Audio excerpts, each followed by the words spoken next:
नमस्कार मित्रांनो, जय शिवराय. पुन्हा एकदा एका नवीन व्हिडिओमध्ये तुम्हा सर्वांचं स्वागत आहे. आजच्या व्हिडिओमध्ये आपण छत्रपती शिवाजी महाराजांच्या 8 पत्नी, त्यांची संपूर्ण अपत्ये आणि ऐकूनच छत्रपती शिवाजी महाराजांच्या संपूर्ण कुटुंबाचा इतिहास जाणून घेण्याचा प्रयत्न करणार आहोत. छत्रपती शिवाजी महाराजांचा इतिहास जाणून घेताना आपल्याला बरेच प्रश्न पडतात. त्यातले काही प्रश्न हे त्यांच्या कुटुंबाविषयी असतात. छत्रपती शिवाजी महाराजांना 8 पत्नी होत्या, तर छत्रपती शिवाजी महाराजांना 1 नाही, 2 नाही, तर 8 लग्न करण्याची गरज काय पडली? छत्रपती शिवाजी महाराजांच्या 8 पत्नींची नावं काय होती आणि त्यांचा इतिहास तरी नेमका काय होता? छत्रपती शिवाजी महाराजांच्या मुलांची नावं काय होती? छत्रपती शिवाजी महाराजांना एकूण किती मुलं होती आणि त्यांची नावं काय होती? त्यांचा इतिहास काय होता? ऐकूनच असे कित्येक प्रश्न आपल्याला पडतात. त्या सर्व प्रश्नाची उत्तर शोधण्याचा आपण आजच्या व्हिडिओमध्ये प्रयत्न करणार आहोत. आजचा हा व्हिडिओ तुम्हा सर्वांसाठी अत्यंत महत्त्वाचा असणार आहे. तो यासाठी कारण आजच्या व्हिडिओमध्ये जी आपण माहिती डिस्कस करणार आहोत ती संग्रहित स्वरूपात तुम्हाला कुठेच एखाद्या पुस्तकात किंवा व्हिडिओमध्ये किंवा इतर ठिकाणी बघायला, ऐकायला किंवा वाचायला मिळणार नाही. त्यामुळे आजचा हा व्हिडिओ तुमच्यासाठी अत्यंत महत्त्वाचा असणार आहे. चला तर मग व्हिडिओला सुरुवात करूयात. सुरुवातीलाच आपण छत्रपती शिवाजी महाराजांच्या 8ही पत्नींची नावं जाणून घेऊयात. छत्रपती शिवाजी महाराजांच्या 8 पत्नींची नावं म्हणजे 1 सईबाई, 2 सोयराबाई, 3 पुतळाबाई, 4 सकवारबाई, 5 गुणवंताबाई, 6 काशीबाई, 7 सगुणाबाई आणि 8व्या पत्नी म्हणजे लक्ष्मीबाई. आता एक एक करून आपण प्रत्येक पत्नीबद्दल जाणून घेण्याचा प्रयत्न करूयात. छत्रपती शिवाजी महाराजांच्या पहिल्या पत्नी म्हणजे सईबाई राणी सरकार. सईबाई राणी सरकार या फलटणच्या मुधोजी निंबाळकरांच्या कन्या. छत्रपती शिवाजी महाराजांच्या आई आऊसाहेब आणि आऊसाहेबांच्या आई उमाबाई या सुद्धा फलटणच्या निंबाळकर घराण्यातील होत्या. म्हणूनच कदाचित आऊसाहेबांनी मागचे नातेसंबंध पुन्हा नव्याने जोडण्यासाठीच असावं छत्रपती शिवाजी महाराज आणि सईबाईंचा विवाह 1641 साली लावून दिला, जेव्हा छत्रपती शिवाजी महाराज फक्त 11 वर्षाचे होते आणि सईबाई फक्त 8 वर्षाच्या होत्या. छत्रपती शिवाजी महाराज आणि सईबाई या दोघांच्या वयातला अंतर फक्त 3 वर्षांचा असल्या कारणानेच कदाचित सईबाई या छत्रपती शिवाजी महाराजांच्या पहिल्या पत्नी आणि प्रथम सखी सुद्धा झाल्या. पुढे सईबाईंना 3 मुली झाल्या. अनुक्रमे त्यांची नावे अशी: 1 सखूबाई, 2 रानूबाई, 3 अंबिकाबाई. आणि या 3 मुलींच्या पाठीवरती एक महापराक्रमी पुत्र जन्माला आला. त्यांचं नाव म्हणजे छत्रपती संभाजी महाराज.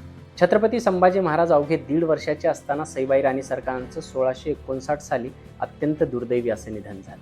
छत्रपती शिवाजी महाराजांच्या दुसऱ्या पत्नी म्हणजे सोयराबाई राणी सरकार. सोयराबाई या तळबिळच्या मोहिते घराण्यातील संभाजी मोहिते यांच्या कन्या आणि इतिहासातील सर्वश्रेष्ठ मामा म्हणून गणले जाणारे हंबीरराव मोहिते उर्फ हंसाजी मोहिते यांच्या भगिनी. संभाजी मोहिते यांची भगिनी तुकाबाई या शहाजीराजांच्या द्वितीय पत्नी आणि याच तुकाबाईंनी पुढे 1652 मध्ये छत्रपती शिवाजी महाराज आणि सोयराबाई यांचं लग्न घडवून आणलं.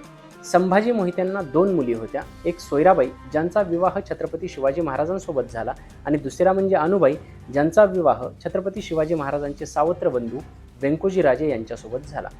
पुढे सोयराबाईंना 2 अपत्य झाली. 1665 साली एक मुलगी झाली ज्यांचं नाव दीपाबाई आणि 1670 साली एक मुलगा झाला, तेच म्हणजे छत्रपती राजाराम महाराज. सोयराबाईंच्या मृत्यूबद्दल इतिहासकारांमध्ये एक वाक्यता किंवा सुस्पष्टता नाही, परंतु 1681 साली सोयराबाईंनी रायगडावरती विष प्राशन करून आत्महत्या केली असं बऱ्याच इतिहासकारांचं मत आहे. छत्रपती शिवाजी महाराजांच्या तिसऱ्या पत्नी म्हणजे पुतळाबाई राणी सरकार. पुतळाबाई या पालकर घराण्यातील, पालकर घराणं म्हणजे आजच्या शिरूर तालुक्यातील घोड नदीच्या तीरावरचं जे मौजे तांदळी गाव आहे तिथल्या या पुतळाबाई होत्या. काही इतिहासकार सांगतात की पुतळाबाई या नेतोजी पालकरांच्या नात्यातील होत्या, तर काही इतिहासकार सांगतात की नेतोजी पालकरांच्या त्या भगिनी होत्या. पुतळाबाईंचा विवाह छत्रपती शिवाजी महाराजांसोबत 1653 साली झाला. आयुष्यभर पुतळाबाई या निपुत्रिक होत्या. पुतळाबाईंच्या मृत्यूबद्दल सांगायचं झालं तर 3 मार्च 1680ला जेव्हा छत्रपती शिवाजी महाराजांचा अत्यंत दुर्दैवी असा मृत्यू झाला, त्याच्या 2 ते 2.5 महिन्याच्या नंतर म्हणजे 27 जुलै 1680 रोजी पुतळाबाई या छत्रपती शिवाजी महाराजांसोबत त्यांचे जोडे छातीशी कवटाळून सती गेल्या. छत्रपती शिवाजी महाराजांच्या चौथ्या राणी म्हणजे राणी सकवारबाई साहेब. सकवारबाई राणी सरकार या गायकवाड घराण्यातील होत्या. हवेली तालुक्यातील भरे गावचे नंदाजीराव गायकवाड यांच्या त्या कन्या आणि कृष्णाजी गायकवाड यांच्या त्या भगिनी होत्या. सकवारबाई आणि छत्रपती शिवाजी महाराजांचा विवाह 1656 साली झाला. पुढे सकवारबाईंना एक मुलगी झाली, त्यांचं नाव कमळजाबाई. सकवारबाईंच्या मृत्यूबद्दल इतिहासामध्ये सुस्पष्टता नाही, परंतु जेव्हा छत्रपती शिवाजी महाराजांचा मृत्यू झाला छत्रपती संभाजी महाराज पकडले गेले आणि त्यांना मारण्यात आलं. पुढे रायगड मुघलांच्या ताब्यात गेला आणि येसुराणी सरकार आणि छोटे शाहूराजे हे सुद्धा मुघलांच्या ताब्यात गेले. तेव्हा येसुराणी आणि छोटे शाहूराजे यांच्यासोबतच सकवारबाई मुघलांच्या कैदेमध्ये पडल्या आणि पुढे 1700च्या आसपास त्यांचा मृत्यू झाला असावा असा इतिहासकारांचा अंदाज आहे. छत्रपती शिवाजी महाराजांच्या 5व्या राणी म्हणजे राणी गुणवंताबाई साहेब. गुणवंताबाई साहेब या इंगळे घराण्यातील. आऊसाहेब जेव्हा विदर्भातून पुण्याकडे आल्या तेव्हा त्यांच्यासोबत अनेक मुत्सद्दी, मातब्बर आणि विश्वासू असे सरदार होते. त्यातीलच एक सरदार म्हणजे शिवाजी इंगळे. गुणवंताबाई या शिवाजी इंगळेंच्या कन्या आणि काताजी इंगळे यांच्या भगिनी. शिवाजी इंगळे हे छत्रपती शिवाजी महाराजांपासून सोबत अत्यंत सुरुवातीपासून आहेत. म्हणजे फत्तेखानासोबत खळद बेलसरची झालेली पहिली लढाई, त्याच्यात सुद्धा शिवाजी इंगळे या सरदाराने जबरदस्त पराक्रम गाजवलेला आहे. छत्रपती शिवाजी महाराज आणि गुणवंताबाई राणी सरकार यांचा विवाह 15 एप्रिल 1657 साली झाला आणि गुणवंताबाई राणी सरकारांच्या मृत्यूबद्दल इतिहासामध्ये कुठेही नोंद दिलेली नाही. छत्रपती शिवाजी महाराजांच्या 6व्या राणी म्हणजे काशीबाई राणी सरकार. काशीबाई या जाधव घराण्यातील. अचलोजी जाधवांचे पुत्र संताजी जाधव आणि संताजी जाधवांची कन्या म्हणजे या काशीबाई. कनकगिरीला ज्या वेड्यामध्ये छत्रपती शिवाजी महाराजांचे थोरले बंधू संभाजीराजे मारले गेले, त्याच लढाईमध्ये संताजी जाधव सुद्धा मारले गेले आणि त्या संताजी जाधवांच्या बलिदानाचा बहुमान करायचा म्हणूनच की काय छत्रपती शिवाजी महाराज आणि काशीबाई हा विवाह सोहळा घडून आला. काशीबाई आयुष्यभर निपुत्रिक राहिल्या. पुढे मार्च 1674 म्हणजे राज्याभिषेकाच्या 2 महिने अगोदर काशीबाईंचं रायगडावरती निधन झालं. छत्रपती शिवाजी महाराजांच्या 7व्या पत्नी म्हणजे सगुणाबाई राणी सरकार. सगुणाबाई राणी सरकार या दाभोळच्या शिर्के घराण्यातील. शिर्के घराण्याशी भोसले घराण्याचा अत्यंत पहिल्यापासूनचा संबंध होता. काही इतिहासकाराचं तर असं म्हणणं आहे की सगुणाबाई या छत्रपती शिवाजी महाराजांच्या द्वितीय पत्नी असाव्यात आणि त्यांचा विवाह 1643 सालीच झाला असावा, परंतु याच्यामध्ये एक वाक्यता नाही. पुढे सगुणाबाईला एक मुलगी झाली ज्यांचं नाव राजकुंवरबाई. याच राजकुंवरबाईचा विवाह पुढे गणोजी शिर्केंसोबत झाला. छत्रपती संभाजी महाराज आणि गणोजी शिर्के यांच्या जो साटेलोटे पद्धतीचा विवाह झाला होता तो हाच, म्हणजे छत्रपती संभाजी महाराजांच्या भगिनी राजकुंवरबाई या गणोजी शिर्क्यांना दिल्या होत्या आणि गणोजी शिर्क्यांच्या भगिनी येसुराणीबाई साहेब या छत्रपती संभाजी महाराजांना दिल्या होत्या. छत्रपती शिवाजी महाराजांच्या 8व्या पत्नी म्हणजे लक्ष्मीबाई. इतिहासात छत्रपती शिवाजी महाराजांच्या ज्या पत्नीबद्दल किंवा ज्या राणीबद्दल सर्वात कमी माहिती आहे त्या म्हणजे लक्ष्मीबाई राणी सरकार. काही इतिहासकारांचं असं मत आहे की लक्ष्मीबाई या जावळीतील विचारी कुटुंबातील असाव्यात, तर काही इतिहासकार असं सांगतात की जावळीचा यशवंतराव मोरे म्हणजे चंद्रराव मोरे त्यांचा दिवाण हनुमंतराव मोरे यांच्या त्या कन्या होत्या. याहून अधिक लक्ष्मीबाई साहेबांविषयी माहिती उपलब्ध नाही. तर या होत्या छत्रपती शिवाजी महाराजांच्या 8ही पत्नी. आता आपण त्यांच्या अपत्याबद्दल जाणून घेऊया. आपण आतापर्यंत पाहिलं की छत्रपती शिवाजी महाराजांचे 8 लग्न झाले, परंतु त्यातल्या फक्त 4 पत्नींकडून छत्रपती शिवाजी महाराजांना अपत्य प्राप्त झाले. त्यातले अनुक्रमे जर सांगायचं झालं तर सईबाई राणी सरकारना 4 अपत्य होते, त्यातले 3 मुली आणि 1 मुलगा. मुलींची नावं सखूबाई, रानूबाई आणि अंबिकाबाई आणि मुलाचं नाव छत्रपती संभाजी महाराज. सोयराबाईंना 2 अपत्य झाली, 1 मुलगी आणि 1 मुलगा. मुलीचं नाव दीपाबाई आणि मुलाचं नाव राजाराम महाराज. सकवारबाई साहेबांना 1 मुलगी झाली ज्यांचं नाव कमळजाबाई आणि सगुणाबाईंना सुद्धा 1 मुलगी झाली ज्यांचं नाव राजकुंवरबाई. म्हणजे छत्रपती शिवाजी महाराजांना 8 पत्नी होत्या आणि 8 अपत्य होती. आता सर्वात मोठा हा प्रश्न पडतो की छत्रपती शिवाजी महाराजांना 1 नाही 2 नाही तर 8 लग्न करण्याची गरज का पडली.